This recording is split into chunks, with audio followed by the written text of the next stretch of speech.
Hey everybody, I'm Stephen Maxwell. On this week's episode of KSLA Investigates Cold Cases, we take a look at the case of Eric Alvarado. He went missing from Atlanta, Texas, back in 2018.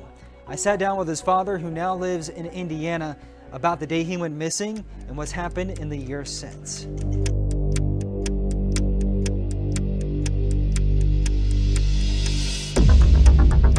So she had said that he was supposed to just go out and get some tobacco, come back, and that was it. They found his Jeep the next day in Hope, Arkansas, which is like about an hour away from there.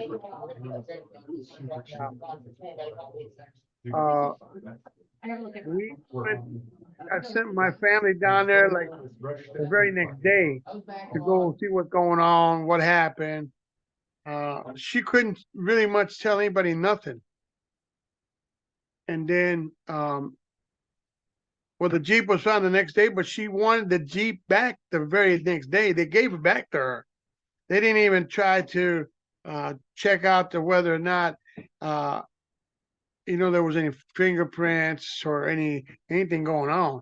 They just gave her the Jeep back. 4 days after that, my family went down there. They were there, but my family did a search party, and apparently they found one of his shoes and the car keys to his Jeep. One of the law enforcement found it, but the shoe, one of her friends found it, apparently. So to this day, we ain't able to been found nothing about what happened to my son. See, my son had a tattoo shop in his house, and he did a lot of tattoos for a lot of people. In the beginning, it was said that the cartel had something to do with it. He owed money to this, but my son wasn't like that. In the beginning, it was that he didn't do drugs. He never sold drugs, this, that. Then after she got accused of knowing what would happen, oh, he was a drug dealer. He was this, he was that, just a lot of other stuff came out.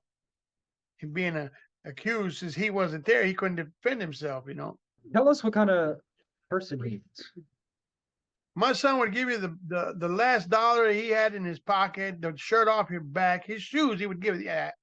He had such a big heart that he would help you out with anything. I've never heard of anything that he had enemies or anything like that. I don't know how their marriage really was, because they stayed privately, more or less. So police have never had any suspects in the case. To this day, you know what? 7 years, I've never talked to one police officer about my son's case. They have never contacted me. They had never. I tried to get a hold of them, text them, send message, call them. None of them call me back. None of them talk to me. The case has been. They said the case is somebody else's case. Somebody else's case, just bouncing around from back and forth to one person to another. I've never got any details from them at all. So you've never talked to authorities about this case? No, but I've called countless and left messages, and none of them have ever tried to contact me. What they said is that the primary person is his wife. So basically, I have nothing to do with it. And he also has brothers that have been trying to help out as well. I know that they went down, according to reports, just a couple days after he went missing to try and help find him. My son Matthew, he's taking this very, very hard, because they were close. This, you could probably get more out of my son Matthew and his wife, because they're the ones that really got down, and they were there when a lot of this stuff was going on. Me, I only got the aftershock of what happened. A lot of hearsay, I got, people saying, well, your son's been cut up. You're never going to see him. What is it like as a father with no answers over It's almost 7 years now. It's like a numb feeling. You're left in a limbo. You don't know where he's at. You can't phantom every day and every minute thinking about a constant, where's he at?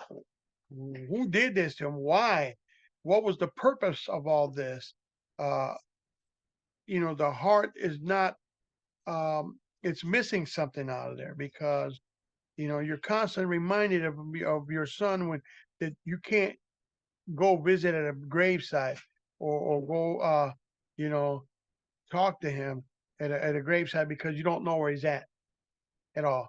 Just just a hurt feeling, numb feeling, um, break down. You just break down. Inside you're dead. What do you hope happens next? What are some answers you want besides the obvious one, but something you'd like to take a next step?